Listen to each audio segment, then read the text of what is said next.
List जारी हो चुकी है। तमाम जो भी बड़े घटक दल के नेता हैं, तमाम नेताओं ने लिस्ट जारी कर दी है, अपनी तरफ से एक्सपर्ट पोस्ट कर दिया है, तो लिस्ट सार्वजनिक हो चुकी है।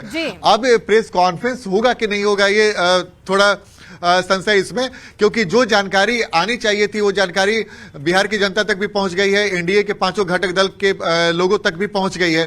तो ये दिलचस्प है। इसके पहले हम लोगों ने कभी भी टिकट बंटवारा इस तरीके से नहीं देखा था।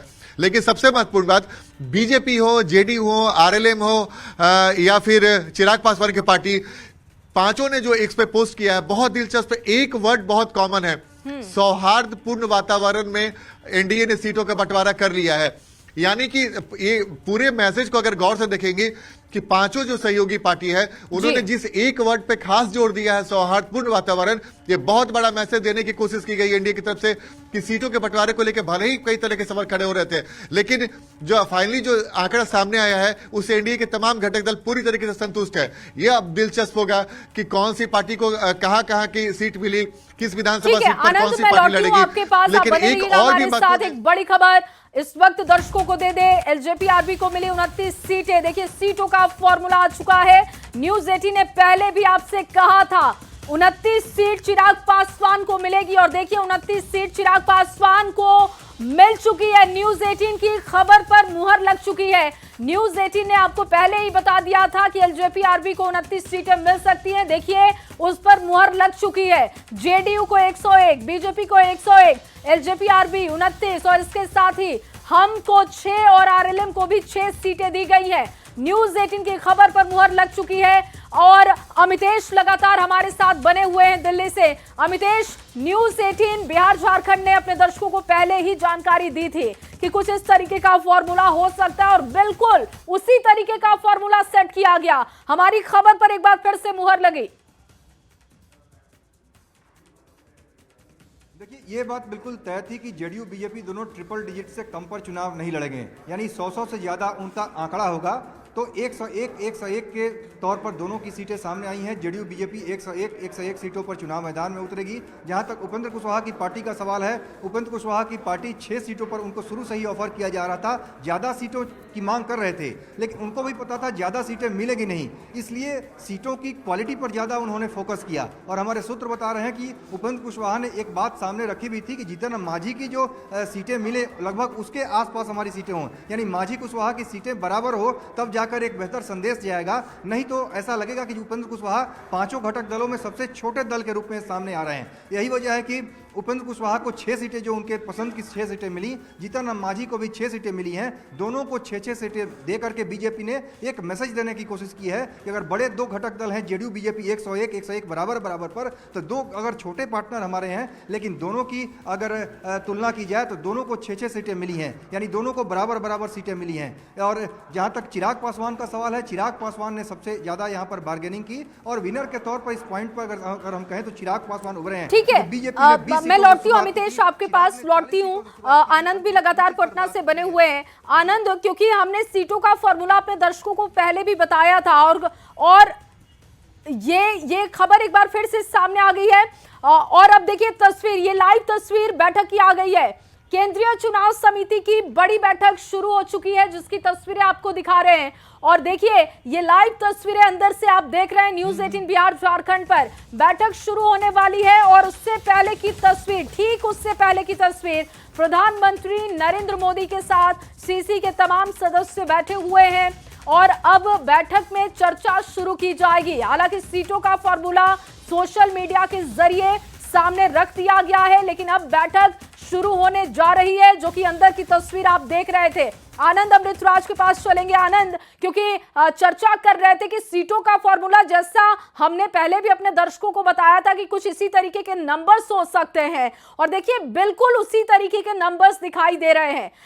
हमारी खबर पर एक बार फिर से मुहर लगी है। आप लोग जो ग्राउंड से खबरें देते हैं वही हम दर्शकों तक पहुंचाते हैं और वो सटीक साबित हो रही है। बिल्कुल बिल्कुल बिल्कुल। न्यूज 18 की हमेशा कोशिश रही है कि वो खबर न सिर्फ सटीक पहुंचाए बल्कि उसमें विश्वसनीयता पूरी तरीके से कायम रखे। जाहिर तौर पे 29 सीट के बारे में लगातार न्यूज 18 चला रहा था कि 29 सीट चिराग पासवान को मिल सकता है और फाइनली उस पर मुहर लगी। और एक बात और, न्यूज 18 ने यह भी कहा था कि न इसमें कोई बड़ा भाई होगा न छोटा भाई होगा, दोनों को बराबर बराबर सीटें मिलेंगी। जेडीयू और बीजेपी को उस पर भी मुहर लगी है। एक महत्वपूर्ण बात कि इसमें एक मैसेज पहली बार देने की कोशिश की गई है। 2020 के विधानसभा चुनाव में देखें तब जेडीयू 115 सीट पे लड़ी थी और बीजेपी 110 पे, लेकिन इस बार जेडीयू और बीजेपी की पूरी कोशिश थी कि ऐसा मैसेज दिया जाए कि हम दोनों सहयोगी बराबर बराबर है और 101 सीट पे लेकर और दोनों ने एक बड़ा मैसेज देने की कोशिश की अपने एनडीए के तमाम कार्यकर्ताओं के बीच में। दूसरी महत्वपूर्ण बात, चिराग पासवान ने जब चिराग एलजेपी की आर के बैठक में एक बात कही थी कि हमारे पिताजी के पास 29 विधायक थे और हमारी भी कोशिश है कि हमारे 29 विधायक हो, और आखिरकार वो आंकड़ा उनका पूरा हो गया। यानी कि चिराग पासवान ने अपने पिताजी का जिक्र करके जिन बातों को सामने रखा था उनकी वो मांग पूरी हो गई और उनके पास 29 सीट पहुंची है। तो जाहिर तौर पर सबसे महत्वपूर्ण बात है कि उपेंद्र कुशवाहा और जीतन राम मांझी इन दोनों को 6-6 सीट देकर इस गठबंधन दल में किसी दल को छोटा नहीं बनाया गया है। पांचों गठबंधन दल एक तरीके से एक दिखे हैं। अगर जेडीयू और बीजेपी के सम्मानजनक सीटों के फॉर्मूले पर जो बातचीत चल रही थी और हर घटक दल का यही कहना था कि सम्मानजनक सीटें होनी चाहिए। मन मुताबिक सीटें कितनी किसको मिली है ये देखना बहुत दिलचस्प होगा जब ये सामने रखा जाएगा कि आखिर किसको कहां की सीट मिली है। क्या जो वो चाहते थे, जो डिमांड रखी गई थी, क्या उसी मन मुताबिक सीटों का बंटवारा किया गया है, ये भी बहुत देखना दिलचस्प होगा। बिल्कुल बिल्कुल आपने सही कहा, लेकिन एक बात तय है कि अगर 6-6 सीट जीतन राम मांझी की पार्टी और उपेंद्र कुशवाहा की पार्टी को मिली है, यानी कि उनकी सुनी गई होगी।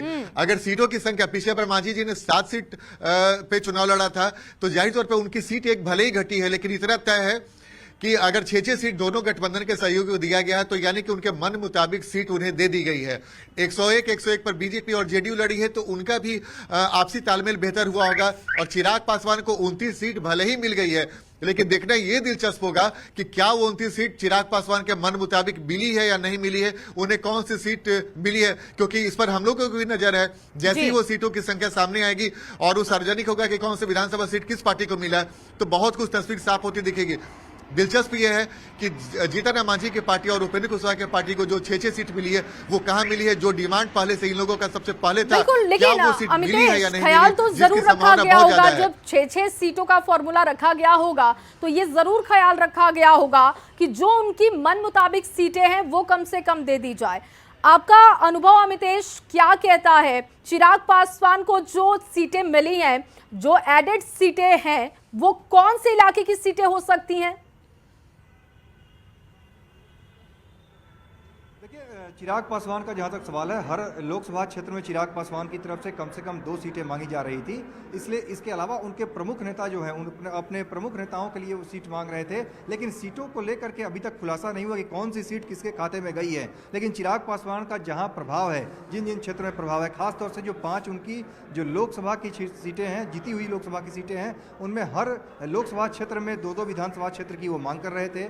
और इसके अलावा नवादा की जो सीट है, नवादा पहले एलजेपी के साथ रह चुकी है, इस बार बीजेपी से वहां पर सांसद है विवेक ठाकुर, लेकिन वहां से भी सीट मांग रहे थे चिराग पासवान। तो निश्चित रूप से अपने पसंद की सीटों की उन्होंने लिस्ट दी थी और अपने कुछ चुनिंदा जो नेता हैं, उनके प्रमुख नेता हैं, उनकी सीटों की उन्होंने मांग कर ली थी और उनका डील जो है 2 दिन पहले ही फाइनल हो गया था, सब कुछ क्लियर हो गया था। तो निश्चित रूप से चिराग पासवान की तरफ से जो बातें कही गई, उनकी जो बातें सामने रखी गई बीजेपी के सामने और फाइनल मुहर लगी, उन्होंने तर्कपूर्वक अपनी बातें रखी। उनका कहना था कि फार्मूला होना चाहिए, एक सेट फार्मूला के तहत सीटों का बंटवारा होना चाहिए। अगर 12 सांसद बीजेपी के हैं, 12 जेडीयू के हैं, तो उस लिहाज से अगर देखा जाए तो एक लोकसभा में 8 सीटें विधानसभा के उस तरह से दी जा रही हैं, तो 100 के आसपास उनका आंकड़ा दोनों का जा रहा है। तो उनका तर्क इस तरह से था कि 5 हमारे भी जीते हैं, तो हम अगर एक लोकसभा में 8 विधानसभा हमें उस हिसाब से मिले, यानी कुल 40 मिले, तो 40 से उन्होंने बार्गेनिंग की शुरुआत की थी और अंत में आकर इस बात पर अड़ गए थे कि अगर एक लोकसभा में 6 विधानसभा सीटें अमूमन होती हैं तो 30 से हम कम पर नहीं चुनाव लड़ेंगे। तो उसके बाद 29 पर बातें यहाँ पर फाइनल हुई हैं चिराग पासवान के साथ में। लेकिन उपेंद्र कुशवाहा ने जो शर्त लगाई आई थी। हमारे जो सूत्र बता रहे हैं उसके मुताबिक उपेंद्र कुशवाहा चाहते थे कि किसी भी सूरत में एक छोटे पार्टनर के तौर पर हमारा मैसेज न जाए कि उपेंद्र कुशवाहा गठबंधन में पांचों दलों में सबसे छोटे पार्टनर हैं, ये मैसेज न जाए। यही वजह है कि उनको 6 सीटें दी गई हैं। तो यहाँ पर जीतन राम मांझी की पार्टी को भी 6 सीटें दी गई हैं और दोनों 6-6 सीट पर चुनाव मैदान में उतरेंगे। लेकिन पसंद की सीट का जहाँ तक सवाल है, उपेंद्र कुशवाहा की पसंद की जो सीटें थी उसमें जो सूत्र बता रहे हैं लगभग उस पर सहमति बन गई है। खासतौर से अगर बात करें तो सासाराम की सीट है, उजियारपुर, महुआ, बाजपट्टी, इन तमाम सीटों पर उपेंद्र कुशवाहा की बात बन गई है और मधुबनी की सीट और दिनारा की सीट में उनके खाते में जा सकती है। इसको लेकर के अभी खुलासा नहीं हुआ है, जब सीटों का नाम सामने आएगा तब पता चलेगा। लेकिन ये जो 6 सीटें प्रमुख रूप से उपेंद्र कुशवाहा मांग रहे थे, इन सीटों में मैक्सिमम सीटों पर उनकी सहमति बीजेपी से बन गई है। उसके बाद ही कुशवाहा मात्र 6 सीटों पर तैयार हो गए हैं। यानी सबसे कम पार्टनर के तौर पर अकेले नहीं है, मांझी और कुशवाहा दोनों एक बराबर है यहाँ पर। जी बिल्कुल अमितेश, और देखिए जो एक अटकलें महागठबंधन की तरफ से कही जा रही थी कि एनडीए में सब कुछ ठीक नहीं है और फॉर्मूला भी जल्दी सेट नहीं होगा क्योंकि ये लोग परेशानी बढ़ा सकते हैं, लेकिन आनंद, जिस तरीके से बीजेपी को लेकर एक पैटर्न दिखता रहा है चुनावों को लेकर कि बीजेपी की रणनीति बहुत अलग होती है और अब जो सीटों का फॉर्मूला तय किया गया है वो रणनीति भी बहुत खास दिख रही है, बहुत अलग दिख रही है और बिल्कुल समझ आ रहा है कि बहुत इसमें चर्चा की गई होगी, बहुत सामंजस्य की स्थिति और सम्मान का ध्यान रखते हुए इस फॉर्मूले को तय किया गया होगा। बिल्कुल बिल्कुल, देखिए, और यही वजह है कि बीजेपी के नेता लगातार अपने सहयोगी दलों के संपर्क में थे। बीजेपी ने शुरुआत जेडीयू से की थी, जेडीयू से लगातार बातचीत होती गई और पटना से लेकर दिल्ली तक ये बैठक हुई। आप समझिए कि बीजेपी के नेताओं के ऊपर सबसे बड़ी जिम्मेदारी थी कि अपने तमाम घटक दल के सहयोगियों को न सिर्फ बेहतर तरीके से समझा सकें बल्कि उनके साथ ऐसा तालमेल बिठा के टिकट का बंटवारा करें कि कल के डेट में जब टिकट बंटवारे की घोषणा हो तो न किसी भी सहयोगी दल की तरफ से कोई शिकायत ना है, ताकि अगर एक भी सहयोगी दलों ने नाराजगी जाहिर की टिकट बंटवारे को लेकर और कहा कि भाई ये मिला हम उसी से संतुष्ट हैं या फिर कुछ ऐसी बातें ना हो जाए ताकि उनके समर्थकों को, उनके वोटरों को गलत मैसेज न जाए। इसलिए मैं आपको बता रहा हूं कि इस पूरे सीट बंटवारे में जो सबसे महत्वपूर्ण बात है, तमाम घटक दल के नेताओं ने एक शब्द का जो खास प्रयोग किया है, सौहार्दपूर्ण वातावरण। ये बार बार मैं आपको बताने की कोशिश कर रहा हूं कि ये वर्ड बेहद महत्वपूर्ण है। इस पांचों सहयोगी दलों ने इस शब्द का प्रयोग करके एक मैसेज देने की जरूर कोशिश की है कि हम लोग इस टिकट बंटवारे से पूरी तरीके से संतुष्ट हैं। जाहिर तौर पे जेडीयू का डिमांड ज्यादा था, लेकिन जेडीयू ने भी त्याग किया और 101 सीट पर लड़ी। पिछले बार 115 सीटों पर लड़ी थी, पिछले बार बीजेपी ने भी 110 सीट पर चुनाव लड़ा था और 101 पर आई है। तो दो बड़े घटक दलों ने अपने बड़ा दिल तो दिखाया, लेकिन चिराग पासवान जिनके पास 5 सांसद हैं उन्हें 29 सीट मिला। अगर आप लोकसभा, जैसे कि हमारे सहयोगी अमितेश बता रहे थे कि लोकसभा सीट के हिसाब से बाइफरकेट करें तो उनके पास 30 सीट के आसपास का आंकड़ा पहुंचा था। लेकिन दिलचस्प यह है कि चिराग पासवान ने शुरू में जो तेवर दिखाए थे अंत तक उस तेवर को बरकरार रखा और आखिरकार इस पूरे पांचों घटक दल पे अगर देखें तो चिराग पासवान जीतते हुए दिखाई दे रहे हैं कि उन्होंने अपनी मन के मुताबिक सीट ले ली। लेकिन अब उनके ऊपर जिम्मेदारी भी होगा, क्योंकि अगर एनडीए का बेहतर प्रदर्शन होता है तो उसमें अब चिराग पासवान की भूमिका भी महत्वपूर्ण हो गई है कि उन्होंने 29 सीट लिया है तो ज्यादा से ज्यादा उनका स्ट्राइक रेट रहे, क्योंकि विधानसभा चुनाव में एक बार उनके 29 विधायक जीत कर आए हैं। अगर 2020 के विधानसभा चुनाव में देखें तो उनके मात्र एक विधायक ही जीत कर आए थे। तो इस बार चिराग पासवान के ऊपर बड़ी चुनौती है। लोकसभा में उन्होंने अपना स्ट्राइक रेट शानदार दिया था, उनके 5 सांसद जीते थे। तो लोकसभा चुनाव में उनका स्ट्राइक रेट बहुत बेहतर रहता है। ये पहली बार होगा कि 29 विधायक, माफ कीजिएगा, गठबंधन में 29 उम्मीदवार उन्हें मिले हैं, सीट मिली है। तो इस बार उनका स्ट्राइक रेट क्या रहता है? अगर चिराग पासवान ने अपना स्ट्राइक रेट विधानसभा में बेहतर बनाया तो तय मानिए आने वाले समय में चिराग पासवान बिहार के सियासत के बड़े खिलाड़ी के तौर पे उभरेंगे, इसमें कोई शंका नहीं होनी चाहिए। बिल्कुल, और उसी की जुगत दिखाई भी दे रही है आनंद, क्योंकि अमितेश देखिए लगातार चिराग पासवान को लेकर बात हम पहले भी कर रहे थे, चर्चा ये कर रहे थे कि चिराग पासवान एक बड़े नेता के तौर पर उभर रहे हैं। उनका जो स्टाइल है, तेवर है, कहीं ना कहीं वो काम आया है। जो वो ये कहते रहे कि प्रधानमंत्री के हनुमान है और सच्चे सिपाही के तौर पर वो काम कर रहे हैं। लोकसभा में स्ट्राइक रेट बहुत अच्छा रहा, परफॉर्मेंस पार्टी का अच्छा रहा, और जब परफॉर्मेंस अच्छा हो तो फिर कॉन्फिडेंस ज्यादा होता है और शायद वही कॉन्फिडेंस यहां पर 29 सीटें लेने में काम आई होगी।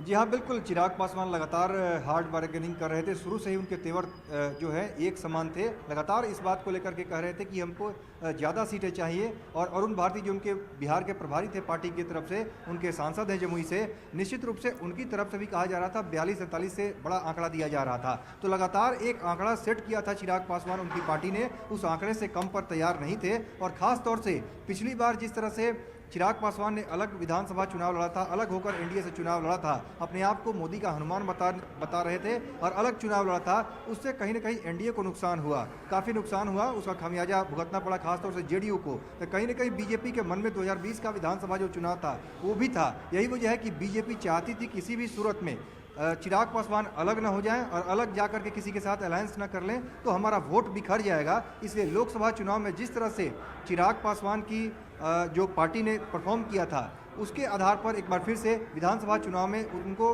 29 सीटें दी गई हैं। और ख़ास तौर से जो चिराग पासवान की डिमांड थी, अंत में 30 पर आकर के उन्होंने कहा था 30 से कम हम किसी सूरत में नहीं होंगे। चिराग पासवान ने 30 सीटों की डिमांड की थी और उन्होंने लॉजिक दिया था कि एक रेशियो होना चाहिए, किस रेशियो के आधार पर बीजेपी को सीट मिल रही है, किस रेशियो के आधार पर जेडीयू को सीट मिल रही है, उसी आधार पर हमको भी सीट मिलनी चाहिए। यही वजह है कि अंत में 29 सीटों पर आखिरकार उनकी बात बनी। 3-4 राउंड की बात हुई, उसके बाद बात बनी और बीजेपी भी चाहती थी कि चिराग पासवान को कहीं ना कहीं किसी भी तरह से गठबंधन के भीतर ही रखा जाए। यही वजह है कि उनकी बात मानी गई और 29 सीटों पर सहमति बनी है। बिल्कुल।